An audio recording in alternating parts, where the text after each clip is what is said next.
કતારગામના ભાજપના હાલના ધારાસભ્યના મળતિયા એક ભાજપના કોર્પોરેટરના સગાને 11 લાખ રૂપિયાના વાર્ષિક કરાર ઉપર 20 વર્ષના ભાડા પટ્ટે આખો ગાર્ડન પેલા મતથી ભાજપ એટલો ભ્રષ્ટાચાર કરશે કે ક્યાંક મોરબી કાંડની દુર્ઘટના બનશે, ક્યાંક તક્ષશિલા કાંડની દુર્ઘટના બનશે, ક્યાંક કોકનો જીવ જશે, જેના પાપના ભાગીદાર. મોંઘવારીનો જમાનો છે, ડગલે ને પગલે મોંઘવારી રોજ વધતી જાય છે, એટલે આપણી આવક વધતી નથી. ભાજપના મિત્રો એટલો બધો ભ્રષ્ટાચાર કરે છે કે રોજે રોજ મોંઘવારી વધતી જાય છે, કરોડો રૂપિયા ખવાઈ જાય છે. હું તમને એક ઉદાહરણ આપું. આમાંથી લેકવ્યુ ગાર્ડનમાં ફરવા ગયા હોય એટલા કોણ કોણ છે? લેકવ્યુ ગાર્ડનમાં તમારામાંથી કોણ કોણ ફરવા ગયું છે? લેકવ્યુ ગાર્ડન છેલ્લા 1-1.5 વર્ષથી ગાર્ડન બંધ હતું. ખ્યાલ છે કોઈને? ખ્યાલ છે? છેલ્લે ગાર્ડન બંધ હતું એ 1.5 વર્ષથી ગાર્ડન બંધ હતો. શું કામ? રિનોવેશન ચાલુ હતું. લેકવ્યુ ગાર્ડન કતારગામનો એકમાત્ર સારામાં સારો બગીચો છે કે જ્યાં આપણને એમ થાય કે પરિવાર સાથે ફરવા જઈએ. આ લેકવ્યુ ગાર્ડન છેલ્લા 1-1.5 વર્ષ સુધી બંધ રાખ્યું. તમે બધા જે મકાન વેરો ભરો છો, જે હાઉસ ટેક્સ ભરો છો, કોર્પોરેશનને જે પૈસા દર વર્ષે ભરો છો, એ પૈસામાંથી આ લેકવ્યુ ગાર્ડનનું રિનોવેશન કરવામાં આવ્યું. રિનોવેશન કરીને 10 કરોડ રૂપિયાનો ખર્ચો થયો. રિનોવેશન પાછળ બધા બોલો છે કેટલાનો ખર્ચો થયો? લેકવ્યુ ગાર્ડનના રિનોવેશનમાં 10 કરોડ રૂપિયાનો ખર્ચો 1 વર્ષમાં કર્યો. રિનોવેશન થઈ ગયું, બગીચો ખોલ્યો. ખોલતા વેત જ ખોલીને તરત કતારગામના ભાજપના હાલના ધારાસભ્યના મળતિયા એક ભાજપના કોર્પોરેટરના સગાને 11 લાખ રૂપિયાના વાર્ષિક કરાર ઉપર 20 વર્ષના ભાડા પટ્ટે આખો ગાર્ડન લખી દીધો. કોર્પોરેશન વાળાએ 10 કરોડનો ખર્ચો તમારા બધાના ખિસ્સામાંથી કર્યો અને 11 લાખ રૂપિયામાં 20 વર્ષના ભાડા પટ્ટે લખીને આપી દીધો. તમે જવાબ આપો કે આ બજાર ઉપર કોઈ દુકાન ભાડે લેવી હોય તો 12 મહિનાના કરાર ઉપર ભાડે ન મળે, 11 મહિના ઉપર જ મળે. 11 પૂરા થાય પછી બીજા 11 મહિનાનો કરાર કરવો પડે. સાચી વાત છે? 20 વર્ષના ભાડા પટ્ટે કોઈ આપણને ભાડે ન આપે. 20 વર્ષમાં કોઈ દુકાન ભાડે ન આપે, મકાન ન આપે, કોઈ ભાડે ન આપે. 11 મહિના ભાડે આપે, 11 પછી બીજા 11, 11 પછી 11, એમ ભલે 10 વર્ષ આપે.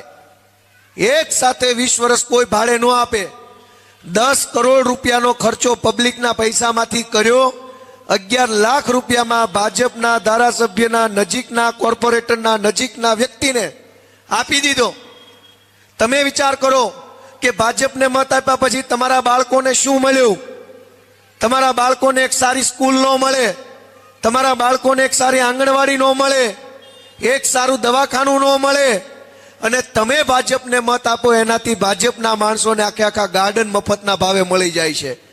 એટલે હું વિનંતી કરું છું, આવા હજારો કૌભાંડ છે. કતારગામના તમામ જે સર્કલ છે, 4 રસ્તાઓ એ વેચી મારેલા છે. કરોડો રૂપિયામાં કંપનીઓને સર્કલો વેચી માર્યા છે. તમે જેટલી વખત ભાજપને મત આપો એટલી વખત ભાજપ ભ્રષ્ટાચાર કરે, સરકારી સંપત્તિ વેચી મારે, કરોડોની મિલકત લાખ રૂપિયામાં પોતાના મળતિયાઓને વેચી મારે. આપણને એમ થાય કે મેં ભાજપને મત આપ્યો એટલે કંઈક સારું થશે. સારું નથી થતું. આપણા હકના પૈસા પણ છીનવીને એમના માણસોને આપી દે છે. હું વિનંતી કરવા આવ્યો છું કે એક વખત બદલાવ લાવો, એક વખત ઝાડુને મત આપો. હું ભણેલો ગણેલો યુવાન છું, BA LLB થયેલો વ્યક્તિ છું, નાનો માણસ છું, પણ તમારો સપોર્ટ મળશે તો બહુ મોટા કામ જનતા માટે કરવા છે, કતારગામ માટે કરવા છે. મત તમે બધાને આપો.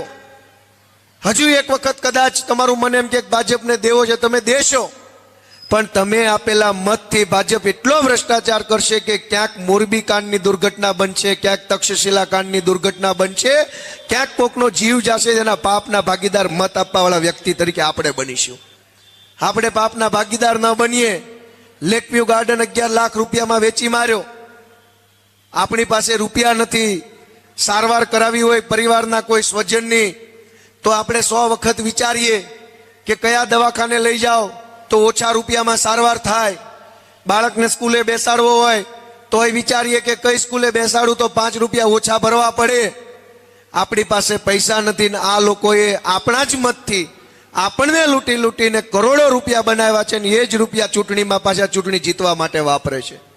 સાથીઓ, મારી પાસે રૂપિયા નથી, પણ મેં નક્કી કર્યું છે કે તમે મને જીતાડશો તો 5 વર્ષ સુધી તમને એક પાવલીનો પણ ખોટો ઘસારો નહીં આવવા દેવાનું કામ હું કરીશ. દોસ્તો, ક્યાંય તમારે પૈસા નહીં ખર્ચવા પડે. આજ આવકનો દાખલો કાઢવો હોય કે આધાર કાર્ડમાં નામ બદલવું હોય કે ચૂંટણી કાર્ડ કઢાવવું હોય કે પાન કાર્ડનું કંઈ કામ હોય કે નાનામાં નાનું કામ હોય, 100 વખત નેતાઓની ઓફિસે ધક્કા ખાવા પડે, અધિકારીઓને હાથ જોડવા પડે, પૈસા આપવા પડે. પૈસા ન આપો તો તમારું કામ બગાડી નાખે. આવું થાય છે કે નથી થતું? આપણે કંઈક નોકરી કરતા હોઈએ, હીરામાં કે દુકાનમાં કે એમ્બ્રોડરીમાં કે ટેક્સટાઇલમાં, ગમે ત્યાં, આપણે કંઈ રજા પાડીને રોજ સાહેબોની સામે હાથ જોડવાનો સમય ન હોય એટલે આપણી મજબૂરીનો ફાયદો ઉઠાવે અને એમ કહેવામાં 2000 રૂપિયા આપી દો તો કાંઈ ધક્કા નહીં ખાવા પડે, થઈ જશે તમારું કામ. આપણી મજબૂરીનો ફાયદો ઉઠાવવામાં આવે છે. દિલ્હીમાં અરવિંદ કેજરીવાલની આમ આદમી પાર્ટીની સરકારે એક નવી વ્યવસ્થા બનાવી. આપણે બધાએ કામ કરીએ છીએ, આપણને ખબર છે કે રાત્રે 9 વાગ્યા પહેલા આપણી પાસે સમય ન હોય. 9 વાગે ત્યારે ફ્રી થઈએ, સવારે 7 વાગ્યાથી કામમાં લાગ્યા હોઈએ તો રાત્રે 9 વાગે ત્યારે માંડ ફ્રી થઈએ. એ સિવાય આપણી પાસે ટાઈમ હોતો નથી. અરવિંદ કેજરીવાલે દિલ્હીની અંદર એક વ્યવસ્થા બનાવી કે તમારે કોઈ પણ સરકારી કામ હોય તો સરકારી ઓફિસે જવાનું નહીં, જોન ઓફિસે નહીં જવાનું, જનસેવા કેન્દ્રમાં, મામલતદારમાં, ટીડીઓમાં, કોર્પોરેશનમાં કે આરટીઓમાં કોઈ જગ્યાએ જવાનું નહીં. એક નંબર બહાર પાડ્યો 1076 જે માણસે કંઈ પણ સરકારી કામ પડે, જેમ કે આવકનો દાખલો કાઢવો કે એસસી એસટી ઈડબ્લ્યુએસ ઓબીસી નો દાખલો કાઢવો કે જન્મનો દાખલો, મરણનો દાખલો, લગ્નનો દાખલો કે આધાર કાર્ડ કે ચૂંટણી કાર્ડ કે રાશન કાર્ડ કે કોઈ પણ અન્ય સુવિધા મેળવવી હોય, સરકારી ઓફિસે નહીં જવાનું. મોબાઈલ નંબર જે આપ્યો છે 1076, એના ઉપર ફોન કરવાનો. સામે સરકારનો માણસ જે બેઠો હોય એ તમને પૂછે કે શું કામ છે તો તમારે તમારું સરનામું બતાવવાનું, કામ શું છે એ બતાવવાનું કે ભાઈ મારે રાશન કાર્ડની અંદર એક નવું નામ ઉમેરવું છે અથવા નામ કઢાવવું છે. સામે સરકારનો માણસ ફોન ઉપર પૂછે કે કેટલા વાગ્યે તમારે અનુકૂળતા હશે. જો તમે કારખાનામાં કામ કરતા હોય ને રાત્રે 9 વાગ્યા પહેલા ફ્રી ન પડતા હોય તો 10 વાગ્યાનો રાતનો ટાઈમ પણ તમે લખાવી શકો. તમે જે ટાઈમ લખાવો, તમે જે તારીખ લખાવો, એ સમયે, એ જગ્યાએ, એ ટાઈમે સરકારનો માણસ તમારા ઘરે આવીને તમારું કામ કરી જાય એવી ડોર સ્ટેપ ડિલિવરી સર્વિસ છે. ઘરે આવીને કામ કરી જાય.